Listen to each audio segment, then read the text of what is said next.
Masaya ba kayo? Diretso.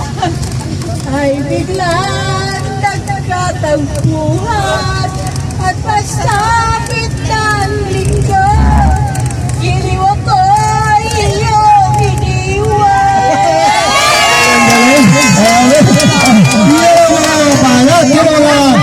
Mga banat talaga. Binigyan ng bigas yan! Sa wakas, nanalo. Binigyan ng bigas yan! Diba? Yung puno natin si Masini, hindi pa buwabanat. Anong pangalan mo? Imelda Papi. Imelda pala. Kaya pala, alam niyo, Imelda pala pangalan nito. Dapat pala, tinanong ko si Pima Santos. Ulitin ko siya lang.